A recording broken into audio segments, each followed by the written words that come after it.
G'day everyone, Dicko here with another kick-ass walkthrough. This is the third part in our poly modeling series in which we are creating a character from scratch without any need for a base sculpt or any fancy tools. And today we're going to be talking about how to create poly hair, so polygon based hair.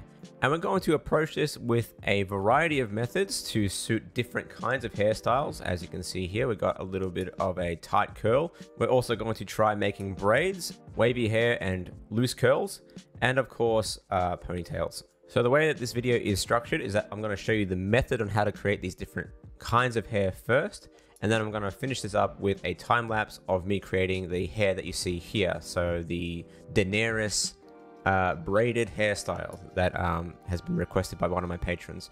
One thing I would suggest before you start making the hair is that you gather some really good reference. So whether you're going with an afro, braided hair, or something wavy or stylized, make sure you have some reference on hand on how it all works. So let's jump right in and begin with the braids. So the way this works is that we're basically going to create a template hairstyle or a template braid that you can then duplicate across your mesh or across your character and reuse it over and over again. So we're going to start off with firstly gathering some reference, and I'm not a great guy when it comes to making hair, so I need some reference on how to make a braid because I'm a dude and I have never braided hair before. So I would actually suggest you check out the Animated Knots website where you can find a style of braid that would be suited for your character. So I have that on the side, and I'm going to have that on the side during this video as well to show you how I am using it as a reference. So we're going to create a single object. And it can be any polymesh object, because what we're going to do is merge all those verts into a single vert to start off with. So merge to center, and we're going to have a single vert, and then we're going to extrude out 3 verts from that single vert. So using the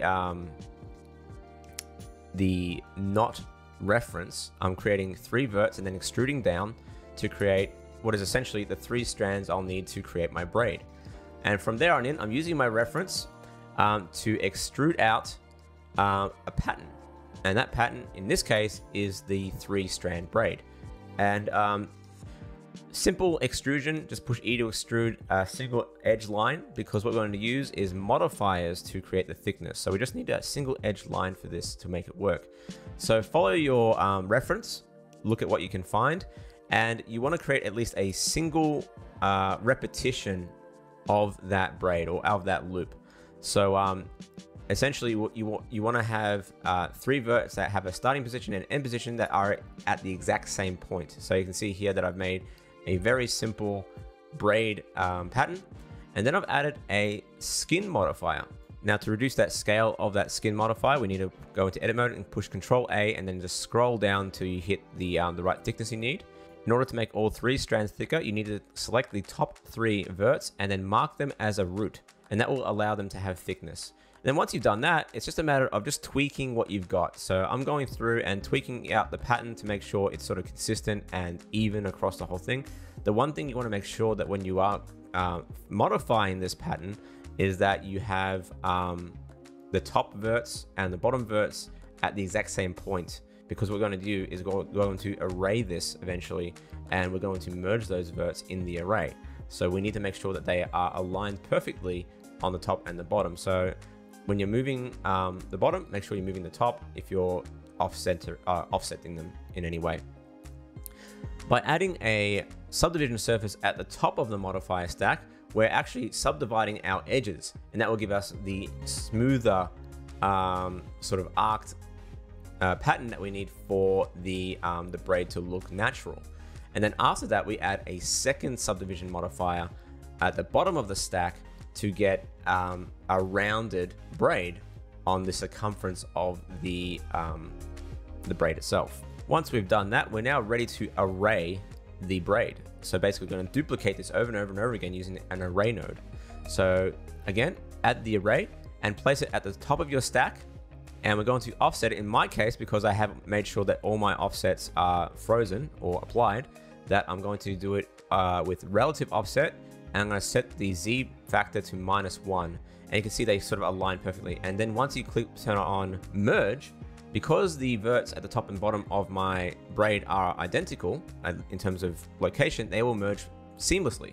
And because the array is at the top of the stack, that merging of vertices will be populated down through the subdivision, the skin modifier, and of course the last subdivision. So you get a perfectly seamless braid pattern that you can replicate over and over and over again. Now this stage is optional. If you want a flatter braid, you can add a lattice modifier. So you need to create a lattice first, and then use that to flatten the braid to get a flatter braid. So add a lattice modifier, choose the lattice as your reference, and then go into edit mode with your lattice, and you can actually flatten out that braid a little bit to make it a little bit more natural. That's completely up to you, but it's something that I think is really cool. Now my advice is to place it somewhere in between the skin and the last subdivision modifier, because then it's less calculation for the overall look. And then after that, we are going to actually create the strand that the braid will be able to be modified with. So we're going to create a curve, and then we're going to use that curve as a reference for the array to stick to. Just bear in mind, if you haven't noticed already, that the origin point for everything that I've done so far is at the exact same center of the world space. So there should be no offsets between these objects in the world space. They should all be aligned to each other at the exact same point. So once we've done that, we can now add a curve modifier. So we're going to add a curve modifier to our stack. And then we're going to reference the Bezier curve we just created. And in my case, I'm going to align it with -Z. And you can see now the hair, the braid, is now sticking perfectly to that Bezier curve, which means that we can now modify that Bezier curve and change the directions. We can change the thickness of that curve or whatever. Now, sometimes when you do this for the first time, you may notice that the hair looks like this, where it's really stretched. That's because the curve itself has a radius, and you need to reduce that radius to get it to be a more natural alignment to what you've modeled. So just play with the radius using the radius tool, or you can use Control S on a particular vertice of that Bezier.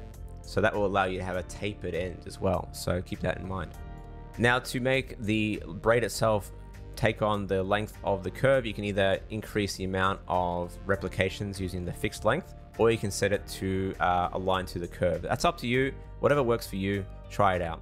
Now, the final thing we need to do is to make sure that when we are modifying or moving this whole thing around, this whole setup around, that there's no offsets. Because if we try to move the curve in object mode to fit with the hair that we want to have, where we want to have the braid, we get this offset, which means we need to actually create a parent object for the whole thing that we can replicate.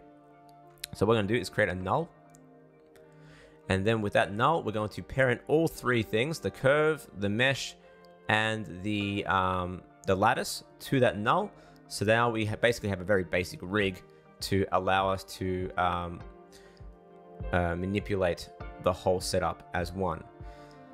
All right, yeah, it's a little bit complicated to make this braid to work, and I wish I could have done it with geometry nodes, but I couldn't figure it out. So this is the simpler way, I guess you can say, of creating a braid that at least everyone can get their hands on and try it out. So the cool thing about this is that the braids also conform to the curve modifier. So if you add a tilt to that curve, you can modify the tilt of that braid.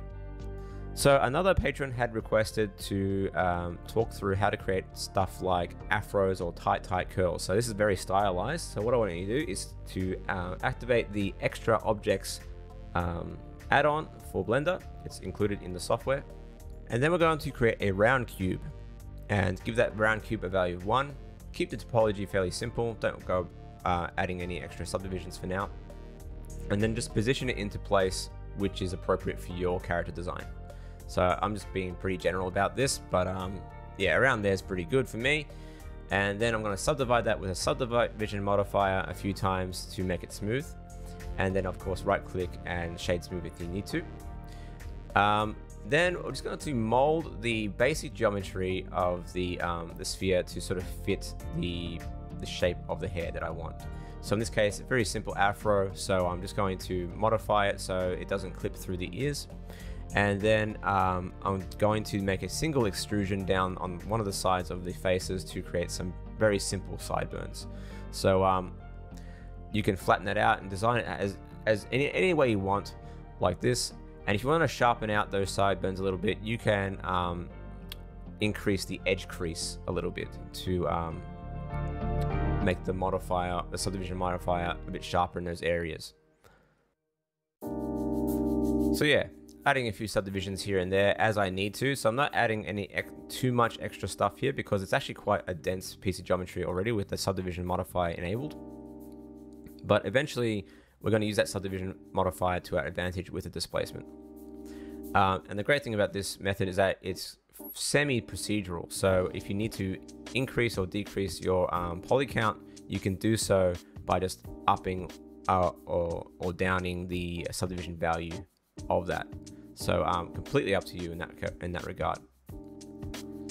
So once you've done that, we're going to add a displacement modifier. And we're going to switch that, we're going to enable a texture, and we're going to add a Voinroy texture.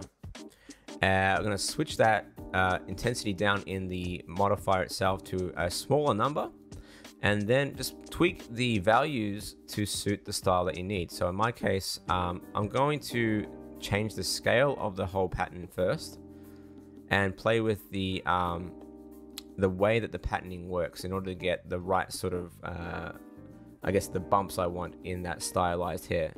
So just tweaking with those values to you get something that you like, and then play with the scale of the texture itself to get a tighter, I guess you can say, stylized curl. And that's how it is. That's how it's done. And you can keep modifying that base mesh if you want to make it suit your character even more. You can use sculpting tools to play with the basic mesh and then just work from there. Now, if you need to have, say, ringlets. Now, ringlets are quite difficult to do in this sort of style, obviously, because we're just working with a very simple piece of geometry. If you need to have tight ringlets, you may want to try the methods that are going to happen in the next chapter, or you may have to go down the route of using actual hair particles. So hair particles will allow you to get those really, really, really tight curls. But if you just need something that's stylized like this could be enough for you.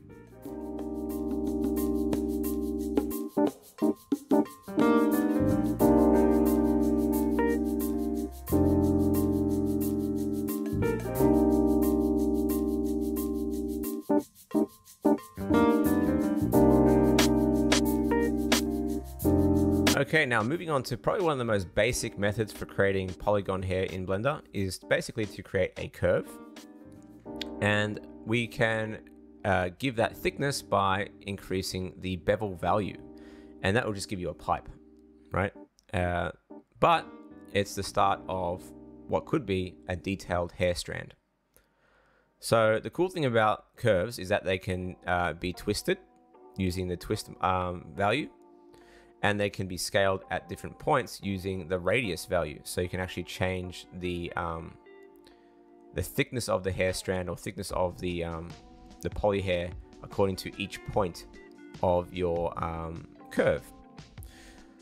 Now, if you want to add a custom shape to that curve, it's pretty simple. Just create a reference object, in this case a circle, and then we're going to link that to the curve by going to the Object tab and then select the curve as our reference. And you can see that the scale of that curve is dependent on the scale of the reference object. So you can see it's very much interlinked. So make sure that your transforms are applied when you're doing this sort of thing.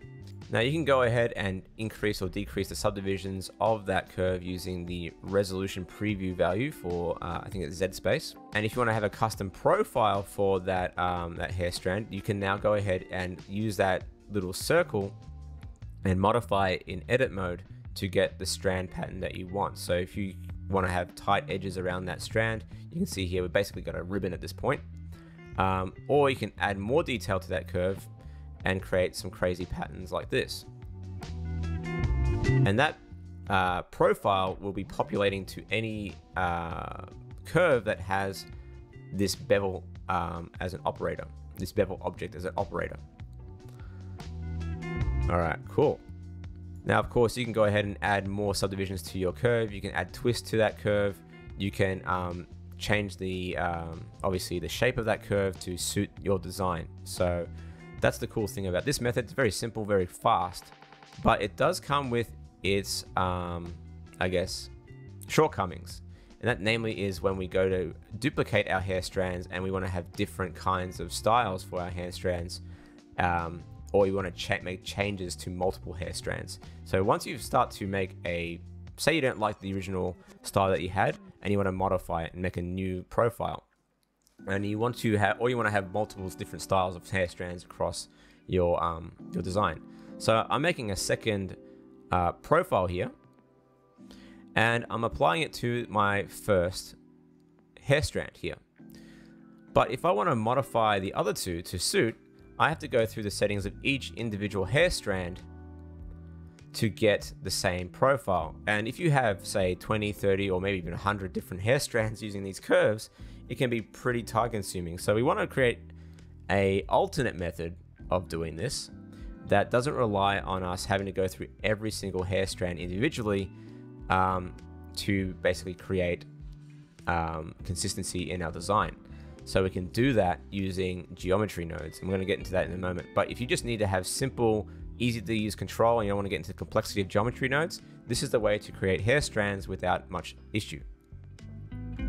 Alright, so for those who've never used geometry nodes, don't be too afraid. It's actually not too bad. At least as a jumping off point, doing this hair tutorial is probably the best, I guess, simplest way you can learn how to use geometry nodes that I can think of, because we're not going to do too many complex stuff at the moment.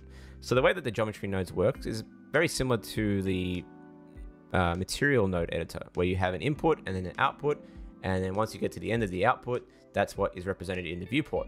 Now, if you've already played with the curve settings, go ahead and reset those. So get rid of any reference objects and set the depth on the bevel to 0, basically resetting the curve to be a standard curve. And what we're going to do is create a curve to mesh node and link that up, and that will convert anything we make into geometry. Now, the cool thing about this is that we can input a preset shape straight out of the geometry nodes, and you can test it and see how the bevel works. And you can see it basically lets you modify what you already have without even having to create any geometry. It's pretty crazy. That being said, we will add a custom shape ourselves. Next thing we're going to do is create a curve radius node, and that will allow us to change the radius of our curve inside the node editor. So we're no longer doing that inside edit mode, we're doing it inside the node editor. Now, the cool thing about this is that we can get some more granular control of that radius along the curve without relying on the need for vertice points or points to play with in edit mode. So we're going to create a curve parameter node. We're going to add a float curve graph, and then we're going to link in the value to the radius, and that will allow us to get this nice consistent tapering of the hair particle or the hair curve. And you can customize this any way you like along the curve. And even if you just have 2 points of on the curve itself, you can add as many points in the graph without needing to add extra subdivisions in the curve itself. So you have more direct control, and you can get a smoother curve as well. What we're going to do now is we're going to add our custom shape instead of this star to create our own strand. And I've added the profile shape as my reference. So now I can change the shape on a whim across multiple curves. What I'm going to do now is add a multiply node to the float curve, so I can change the thickness of that tapering overall without having a need to change the size of my reference shape. So that will give us some control there. And you can see that it works completely free. Now you can see that we can still add the tilt in edit mode as it stands right now, but if you want to control it through the node editor directly and basically override that, we can add a set curve tilt to that setting, and that will set the tilt across the entire curve. Now if you want to have more control where it curves at the start and end in different ways, we can add an index node, add a multiply node, and then link it up in a similar fashion, and that will give us this sort of curving across each individual point without you needing to go through each individual point to change. That makes sense. So you're basically overriding the input in edit mode with this index modifier. The final thing we need to do is add a material node to this thing. Unfortunately, for some reason, the way that the geometry nodes works is that it doesn't take inputs from the standard material tab. You need to add it inside the geometry node setup. So we just added a set material node to that setup at the end, and that will give us the ability to change out our material in the modifier stack. It's a weird one. I find that it's strange that you can't apply materials separately, but that's what you got to do for this particular setup.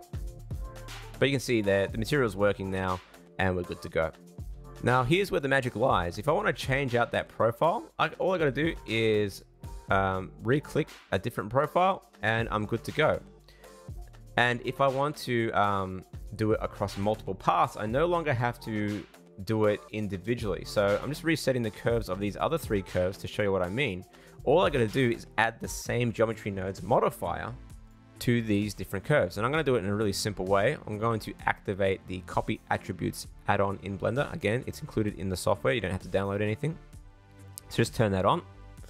And then I'm going to select the 3 curves, select the curve that has the modifier on it, geometry nodes, and we're good to go.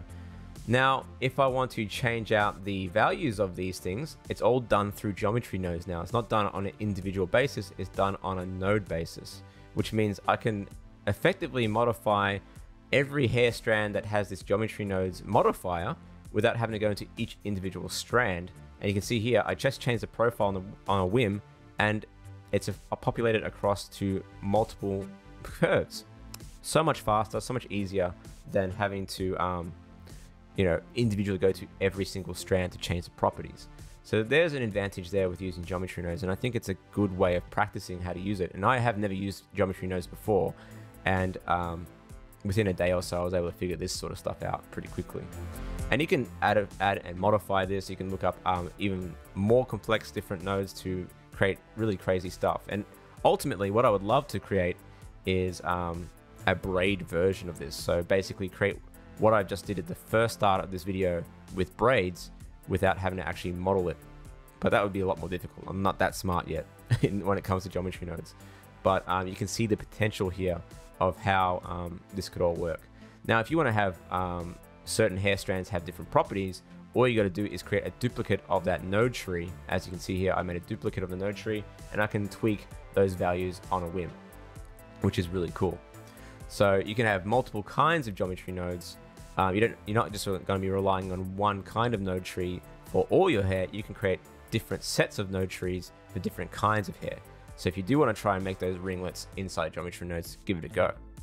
Now, finally, here's the real advantage of using geometry nodes. So as long as you have a curve with 3 points, this will work. I don't know why it doesn't work with just 2 points, but as long as you have a curve with 3 points, you can then just copy that that node tree that you created in the other hair strands, and then just add the geometry nodes to that, and straight away you're good to go. You've got that hair strand ready to roll, and you don't have to go into the curve settings or anything like that. You just copy and paste, move it around, and you're on your way. And that's basically what I do for the hair of my character. So starting with the braids though, I position that braid where I need to have it on the head, and I'm moving it using the null. So the whole thing is parented under that null, and then I just start modifying the hair to fit. Now you might be wondering, how the fuck did he mirror that braid right now? Well, pretty simple. I've just selected the braid mesh and then added a mirror modifier. Pretty simple. And that mirror modifier, in order to make it mirror properly, I've used a mirror object in the center of my world, and that object is just a null. And that null will allow me to keep the mirror nice and consistent, so I can just not worry about doing the left side, or the right side, sorry. Very simple.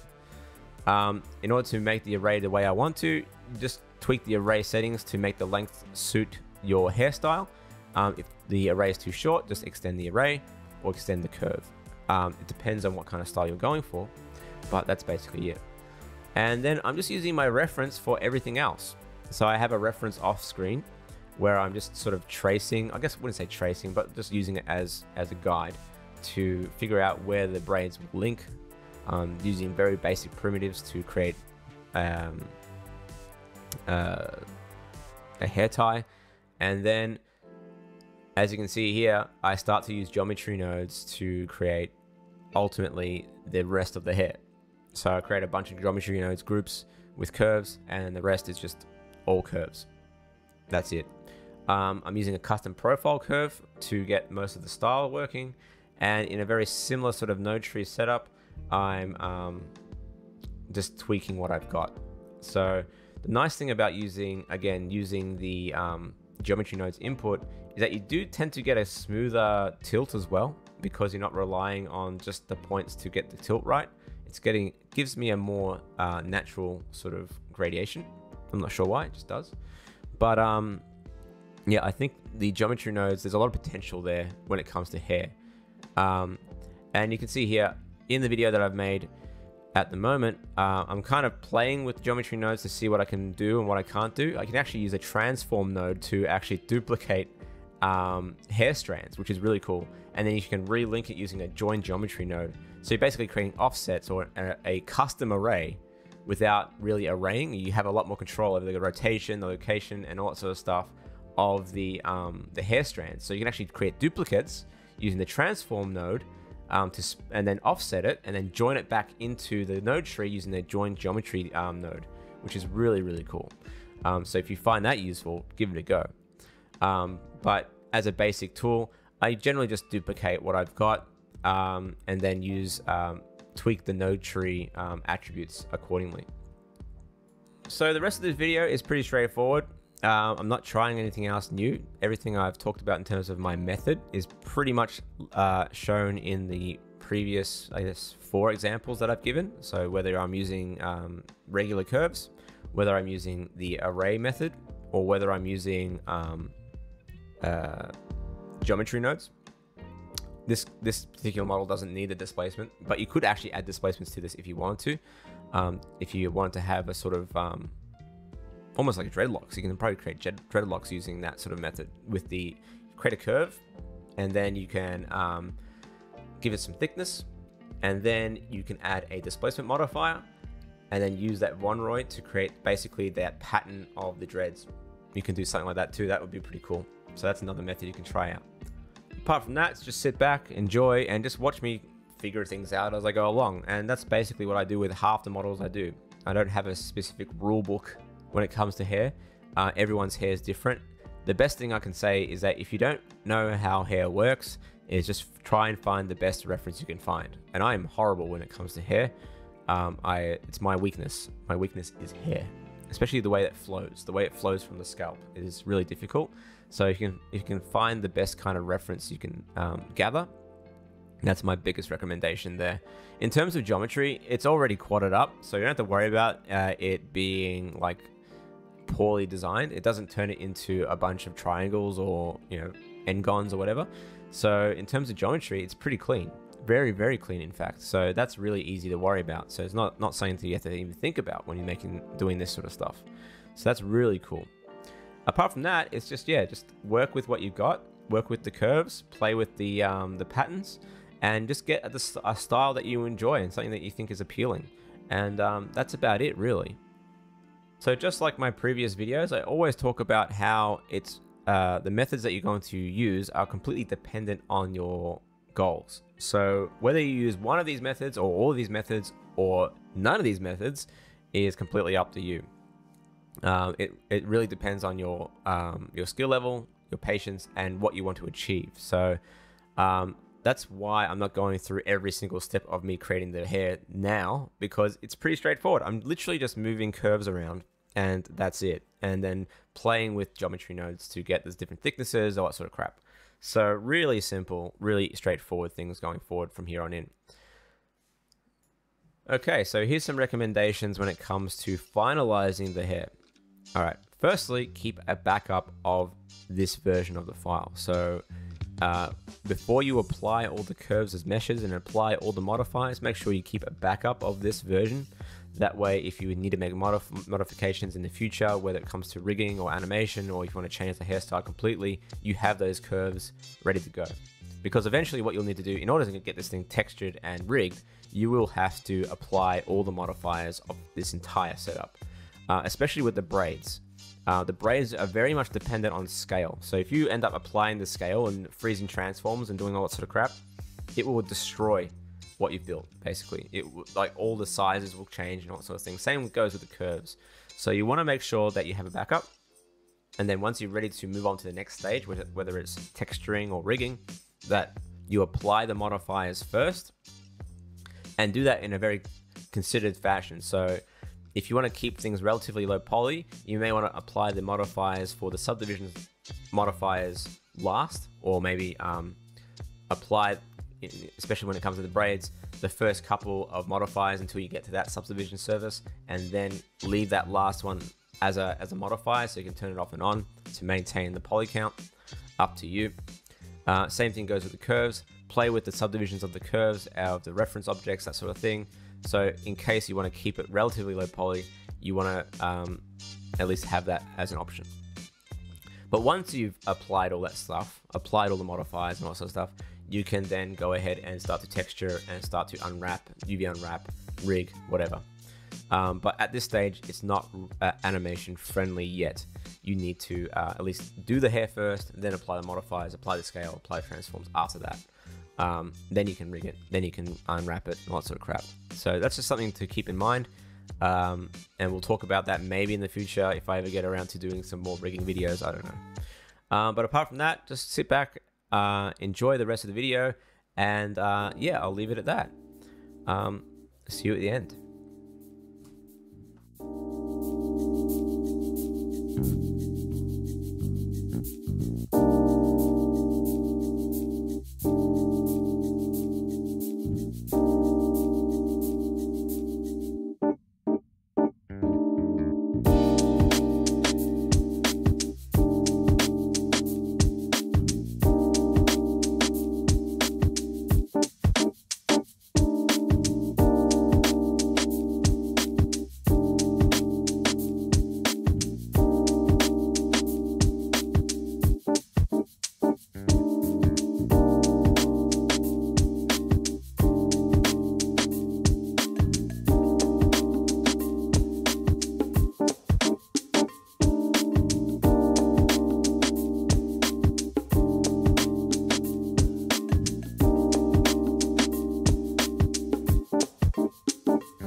right, so that's it. I hope you enjoyed this video. I hope it was informative, and I hope that you're excited to try to create your own styles with this method, or methods.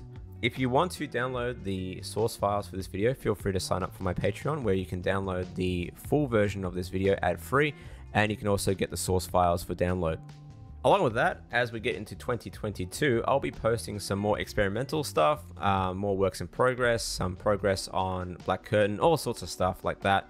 So if you are interested in getting even more from my content, feel free to sign up there. And for those who have already signed up, thank you very much. It's been awesome. And of course, if you just like the content and wish to support the channel, feel free to just give a like, subscribe, and all sorts of shit like that. Every little bit helps. So thank you very much. Now, with all said and done, all I'm going to say is catches and have fun. Cheers.